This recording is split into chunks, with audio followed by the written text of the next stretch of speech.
Hello ಇಂಗ್ಮೈನ್ಸ್, welcome back to triple T academy. Hope ಎಲ್ಲ K C T ವಿದ್ಯಾರ್ಥಿಗಳು ನಿಮ್ಮ ಕೆ ಸಿ ಟಿ ಎಕ್ಸಾಮಿನೇಷನ್ಸ್ಗೆ ತಯಾರಿ ಮಾಡ್ತಿರ್ತೀರ ಅಂತ ಭಾವಿಸ್ತೀನಿ. ಇನ್ನೇನು ನಿಮ್ಮ ಕೆ ಸಿ ಟಿ ಎಕ್ಸಾಮಿನೇಷನ್ಸ್ಗೆ ಆಲ್ಮೋಸ್ಟ್ 10 to 15 ಡೇಸ್ ಅಷ್ಟೇ ಇರೋದು. ಸೊ ಹಾಗಾಗಿ ಕೆಲವು ವಿದ್ಯಾರ್ಥಿಗಳು IPL ಗುಂಗಲ್ಲಿ ಬ್ಯುಸಿಯಾಗಿರ್ತಾರೆ, ಕೆಲವರು ಕೆ ಸಿ ಟಿಗೆ ಎಕ್ಸಾಮಿನೇಷನ್ಸ್ಗೆ ಇರುತ್ತೆ. So remember guys, IPL every year ಬರುತ್ತೆ, but KCET it's very important for you. So once ನೀವು KCET ಎಕ್ಸಾಮಿನೇಷನ್ಸ್ನ ಕಂಪ್ಲೀಟ್ ಆದಮೇಲೆ ದೆನ್ ಫ್ರೀಲಿ ನೀವು ನಿಮ್ಮ IPLನ ಎಂಜಾಯ್ ಮಾಡ್ಬೋದು.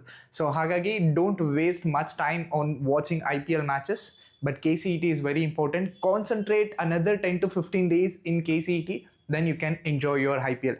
ಸೊ ಇವತ್ತಿನ ವಿಡಿಯೋ ಏನು ಅಂದರೆ, ಅಗ್ರಿಕಲ್ಚರಲ್ ಕೋಟಾಗೆ required documents as well as agricultural ಕೋಟಾಗೆ ಡಾಕ್ಯುಮೆಂಟ್ ಹೇಗೆ ಅಪ್ಲೋಡ್ ಮಾಡೋದು ಅನ್ನೋದ್ರ ಕುರಿತಾದಂತೆ ಈ ವಿಡಿಯೋದಲ್ಲಿ ತಿಳಿಸ್ಕೊಡ್ತೀನಿ.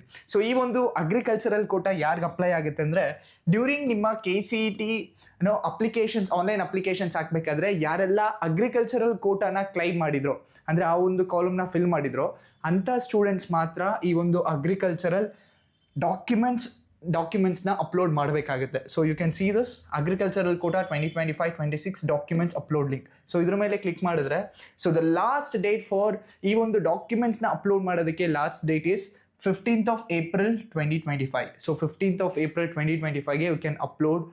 ವಿತಿನ್ 15th of April 2025ಗೆ ನೀವು ನಿಮ್ಮ ಅಗ್ರಿಕಲ್ಚರಲ್ಸ್ ಡಾಕ್ಯುಮೆಂಟ್ಸ್ನ ಅಪ್ಲೋಡ್ ಮಾಡಬೇಕಾಗುತ್ತೆ. ಸೊ ಇವನ್ ಬಿಫೋರ್ ನೀವು ಅಪ್ಲೋಡ್ ಮಾಡೋದಕ್ಕಿಂತ ಮುಂಚೆ very important, you can see here candidate click for instructions. So ಒಂದ್ಸಲ ಇನ್ಸ್ಟ್ರಕ್ಷನ್ ಕಂಪ್ಲೀಟಾಗಿ ಓದಿ ಆ್ಯಂಡ್ ದೆನ್ ನೀವು ಎಲ್ಲ ಡಾಕ್ಯುಮೆಂಟ್ಸ್ನ ಅಪ್ಲೋಡ್ ಮಾಡಬೇಕಾಗುತ್ತೆ.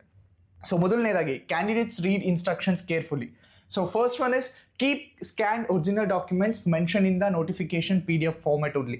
ಸೊ ಯಾವೆಲ್ಲ ಡಾಕ್ಯುಮೆಂಟ್ಸ್ ರಿಕ್ವೈರ್ಡ್ ಇದೆಯೋ ಸೊ ಅದನ್ನು PDF ಫಾರ್ಮೆಟಲ್ಲೇ ಇರಬೇಕು. And the document size is 40 KB to 400 KB. So ಆ ಒಂದು ಸೈಜಲ್ಲೇ ನೀವು ಆಲ್ ಡಾಕ್ಯುಮೆಂಟ್ಸ್ನ ಅಪ್ಲೋಡ್ ಮಾಡಬೇಕಾಗುತ್ತೆ. ಆ್ಯಂಡ್ ದೆನ್ ಯಾವ್ಯಾವೆಲ್ಲ ಡಾಕ್ಯುಮೆಂಟ್ಸ್ ಬೇಕು ಸೊ ಅದನ್ನು ಸಹ ಈ ಒಂದು ವಿಡಿಯೋದಲ್ಲಿ ಹೇಳ್ತೀನಿ ನಾನು.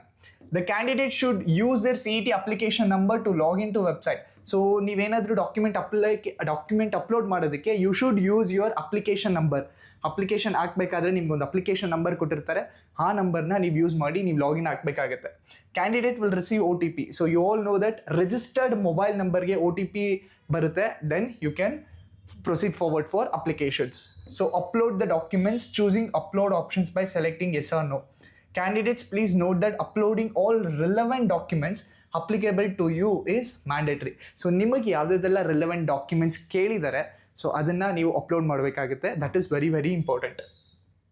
Uploading the CET application form is also mandatory. So ಮುಂಚೆ CET ಅಡ್ಮಿಟ್ ಕಾರ್ಡನ್ನು ಯೂಸ್ ಮಾಡಿ ಅಪ್ಲೋಡ್ ಮಾಡಿ ಅಂತ ಹೇಳ್ತಿದ್ರು. Since CET admit card release ಆಗಿಲ್ಲ, ಸೊ ಹಾಗಾಗಿ CET ಅಪ್ಲಿಕೇಶನ್ ಫಾರ್ಮ್ನ ನೀವು ಅಪ್ಲೋಡ್ ಮಾಡಬೇಕು. That is mandatory document also. Upload the appropriate documents because you click on final submit, you will have no choice to modify or resubmit. So ಒಂದು ಸಲ ನೀವು upload ಮಾಡೋದಕ್ಕಿಂತ ಮುಂಚೆ ಎಲ್ಲ ಡಾಕ್ಯುಮೆಂಟ್ಸ್ನು ವೆರಿಫೈ ಮಾಡಿ ಕರೆಕ್ಟಾಗಿದೆಯಾ ಅಂತ ನೋಡಿ, ಒಂದು ಸಲ ನೀವು ಅಪ್ಲೋಡ್ ಆದ ನಂತರ ಫೈನಲ್ ಸಬ್ಮಿಟ್ ಕೊಟ್ಟರೆ ಸೊ ನೀವು ಮತ್ತೆ ರೀಸಬ್ಮಿಟ್ ಮಾಡೋದಕ್ಕಾಗಲ್ಲ, ಮತ್ತೆ ಅಪ್ಲೋಡು ಮಾಡೋಕ್ಕಾಗಲ್ಲ. So be careful while uploading the documents. The next is fees ಎಷ್ಟು ಕಟ್ಟಬೇಕು. ಸೊ ಆನ್ಲೈನ್ ಫೀಸ್ ಎಷ್ಟು ಇರುತ್ತೆ. ಸೊ ಜನರಲ್ ಕ್ಯಾಟಗರಿಗೆ, OBC ಕ್ಯಾಟಗರಿಗೆ ದ ಫೀಸ್ ವಿಲ್ ಬಿ 1200. ಯಾರೆಲ್ಲ SC ST ಕ್ಯಾಟಗರಿ ಅಥವಾ ಕ್ಯಾಟಗರಿ 1 ಬರ್ತಿರೋ ಸೊ ಅವ್ರಿಗೆ 600 ಇರುತ್ತೆ. Plus online banking charges. Online banking charges is nothing but taxes. So 1200 plus tax and then 600 plus tax. So depending on your category, you need to pay online fees. The documents of candidate will not appear for online verification if fees not paid. So ನೀವೇನಾದರೂ fees pay ಮಾಡಲಿಲ್ಲ ಅಂದರೆ ನಿಮ್ಮ documentations online ವೆರಿಫಿಕೇಷನ್ಸ್ಗೆ approve ಆಗೋದಲ್ಲ. The next is candidate who has failed in PUC need not to upload the documents. Candidate hasn't received RD number. For example, RD ನಂಬರ್ನ ನೀವೇನಾದರೂ income and caste ಸರ್ಟಿಫಿಕೇಟ್ಗೆ upload ಮಾಡಿದ್ದು ನಿಮ್ಗೆ RD ನಂಬರ್ ಸಿಕ್ಕಿಲ್ಲ ಅಂದರೆ so don't worry, acknowledgement or any number in the certificate. So ಸರ್ಟಿಫಿಕೇಟ್ಗೆ ಕೊಟ್ಟಿರ್ತಕ್ಕಂಥ ನಂಬರ್ನ ಯು ಕ್ಯಾನ್ ಅಪ್ಲೋಡ್ ಮಾಡ್ಬೋದು. ಸೊ ಒನ್ಸ್ ಇದನ್ನೆಲ್ಲ ಓದಿ ಅರ್ಥ ಆಗಿದ ನಂತರ so you can click here. So ಇಲ್ಲಿ ಕ್ಲಿಕ್ ಮಾಡಿದ್ರೆ ಸೊ ಯು ವಿಲ್ ಗೆಟ್ ನೀವು ಅಪ್ಲಿಕೇಶನ್ಸ್ನ ಹಾಕೋದಕ್ಕೆ ಹೋಗ್ತೀರಾ. ಸೊ ದೆನ್ ಯಾವೆಲ್ಲ ಡಾಕ್ಯುಮೆಂಟ್ಸ್ ಬೇಕು so that is very important. So you can C here candidates click for sample certificate. So ಇಲ್ಲಿ ಕ್ಲಿಕ್ ಮಾಡಿದ್ರೆ you will get this sample certificate. So first and foremost things ಬೇಕಾಗಿರೋದು ನಿಮ್ಮ applications. So online applications ಬೇಕು, ಅದರ ಜೊತೆಗೆ ಈ ಎಲ್ಲ documents ಬೇಕಾಗುತ್ತೆ. ಸೊ ಫಸ್ಟ್ ಒನ್ ಈಸ್ ವ್ಯವಸಾಯಗಾರರ ದೃಢೀಕರಣ ಪತ್ರ. ಸೊ ವ್ಯವಸಾಯಗಾರರ ದೃಢೀಕರಣ ಪತ್ರ ಇಸ್ ನಥಿಂಗ್ ಬಟ್, ಸೊ ನಿಮ್ಮ ಅಗ್ರಿಕಲ್ಚರಲ್, ನಿಮ್ಮ ತಂದೆದು ಅಥವಾ ನಿಮ್ಮ ಫ್ಯಾಮಿಲಿ ಅಗ್ರಿಕಲ್ಚರಲ್ ಲ್ಯಾಂಡ್ ಇರುತ್ತಲ್ಲ, so you are a farmer ಅನ್ನೋದಕ್ಕೆ ಒಂದು ಸರ್ಟಿಫಿಕೇಟ್ ಕೊಡ್ತಾರೆ. ಸೊ ಆ ಒಂದು certificate you can see this is the format.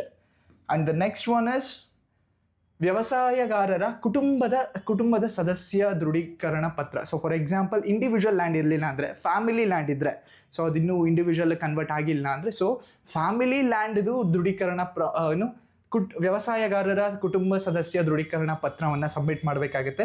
So ಅಥವಾ ಇದು ಇರಲಿಲ್ಲ ಅಂದರೆ ಯು ಕ್ಯಾನ್ ಸಿ ದಿಸ್ ವೇತನ ದೃಢೀಕರಣ ಪ್ರಮಾಣ ಪತ್ರ. ಸೊ ನಿಮ್ಮ ಫ್ಯಾಮಿಲಿ ಇನ್ಕಮ್, ಸೊ ಯಾರೆಲ್ಲ ನಿಮ್ಮ ತಂದೆ ತಾಯಿ ಇದ್ದೀರೋ ಫ್ಯಾಮಿಲಿ ಅಗ್ರಿಕಲ್ಚರಲ್ ಲ್ಯಾಂಡ್ ಮುಖಾಂತರ ವೇತನ ದೃಢೀಕರಣ ಪ್ರಮಾಣ ಪತ್ರ ಅಗ್ರಿಕಲ್ಚರಲ್ ಲ್ಯಾಂಡ್ ಮುಖಾಂತರ ಅರ್ನ್ ಮಾಡ್ತಿದ್ರು, ಸೊ ಅಂಥವರು ಈ ಒಂದು ಫಾರ್ಮ್ನ ಫಿಲ್ ಮಾಡಿ ಕೊಡಬೇಕಾಗತ್ತೆ. ಸೊ ರಿಮೆಂಬರ್, ಇದರಲ್ಲಿ ಯಾವುದಾದ್ರೂ ಒಂದನ್ನು ನೀವು ಸಬ್ಮಿಟ್ ಮಾಡಬೇಕಾಗತ್ತೆ. ಸೊ ಇದರ ಜೊತೆಗೆ ಯು ಕ್ಯಾನ್ ಸಿ ದಿಸ್, ಇದರ ಜೊತೆಗೆ ವಂಶವೃಕ್ಷವನ್ನು ಸಹ ನೀವು ಕೊಡಬೇಕಾಗತ್ತೆ. ದಟ್ ಈಸ್ ವಂಶವೃಕ್ಷ is nothing but a family tree. So family ಟ್ರೀನು ಸಬ್ಮಿಟ್ ಮಾಡಬೇಕಾಗುತ್ತೆ. ಆ್ಯಂಡ್ ದೆನ್ ಅಫಿಡವಿಟ್ ಮಾಡಿಸ್ಬೇಕಾಗುತ್ತೆ. So you can see, so here ಅಫಿಡವಿಟನ್ನು ಸಹ ಕೊಟ್ಟಿದ್ದಾರೆ. So income details, so this income details ಸಹ ನೀವು ಫಿಲ್ ಮಾಡಬೇಕಾಗುತ್ತೆ. And then affidavit. ಸೊ ಈ ಅಫಿಡವಿಟ್ 1 ಅಂತ ಕೊಟ್ಟಿದ್ದಾರೆ. And then you can also see affidavit 2 ಅಂತ ಕೊಟ್ಟಿದ್ದಾರೆ. So what is the difference between affidavit 1 and affidavit 2? Very simple.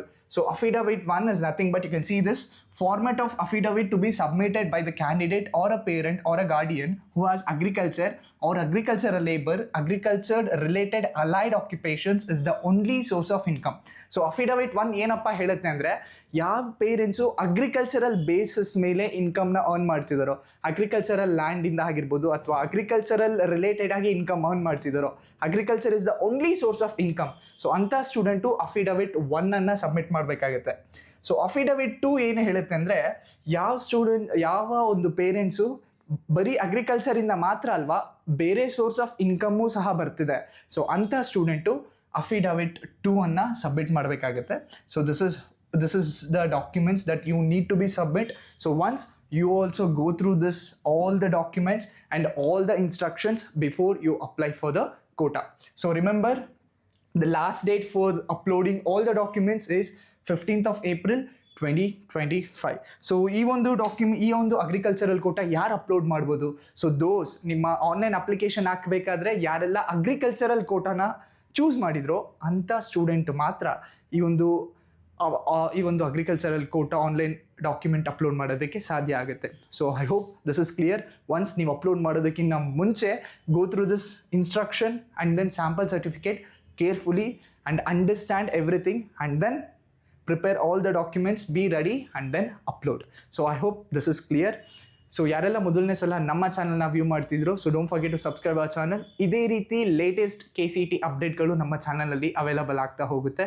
And then ಯಾರೆಲ್ಲ IPL busy ಆಗಿದ್ದೀರೋ, so get back to your study mood. So ಇನ್ನೇನು 10 to 15 ಡೇಸಲ್ಲಿ ನಿಮ್ಮ KCET examinations ಆಗೋಗುತ್ತೆ. And then you can enjoy your IPL. Thank you. Have a nice day.